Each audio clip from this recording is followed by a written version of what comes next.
Back in the spring of 2021, I was in San Diego, California. I was dealing with some patellar tendinopathy, patellofemoral pain. I connected with the late Chris Daly, and we recorded this podcast on the brain as it relates to pain and performance. Before we did the podcast, Chris took me through about an hour of things to help with my patellar tendinopathy and patellofemoral pain. We did a test-retest method where we would try a reverse lunge. We would do the thing that we were going to try, whether that was some biomechanical thing, some vision thing, some proprioceptive, some vestibular thing, and then we would retest the reverse lunge. We chose a reverse lunge because that's something that aggravated my knee. Every time I would step back, the rear leg would get about a 4 out of 10 pain. We tried about 50 different things, and the pain stayed at a 4 out of 10. But Chris said, if we can find one thing that helps, then you can leave and have this one tool to use for the rest of the time. And the only thing that did help was using a visual target with the reverse lunge. So Chris put 2 pieces of tape on the wall.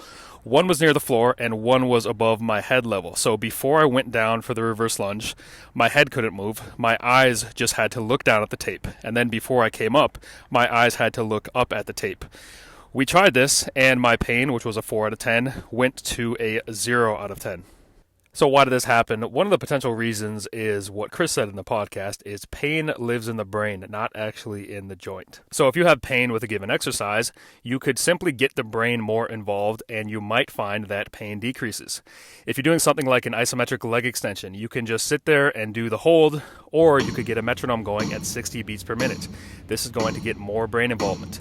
On top of that, you could add in visual drills. So every time the metronome beeps, you look down and then you look up with the next beat and you repeat.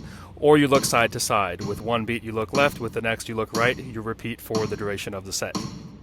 And if you're in the early stages of isotonic training where you're controlling down and controlling up, let's say you're doing a Bulgarian split squat, you can simply do it control down, control up, or you could get the metronome going and that will give you the cue for 3 seconds down, 3 seconds up.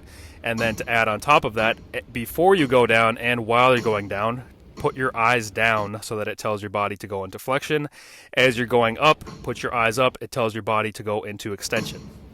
And if we look at a stage 3 or store and release, it's important to do all of the isolated elastic stuff for your patellar tendon and Achilles tendon.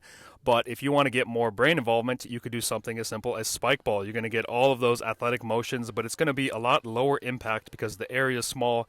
You're not jumping as high as you can. You're not accelerating or decelerating as fast as you can. And your visual system, vestibular system, proprioceptive system, they're all getting lit up. So you'll probably have less pain and improved performance. So you can get more load through your knee.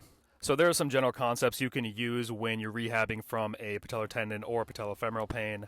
Getting more brain involvement will usually lead to less pain and improved performance. So hopefully that helps. Give it a try. Enjoy.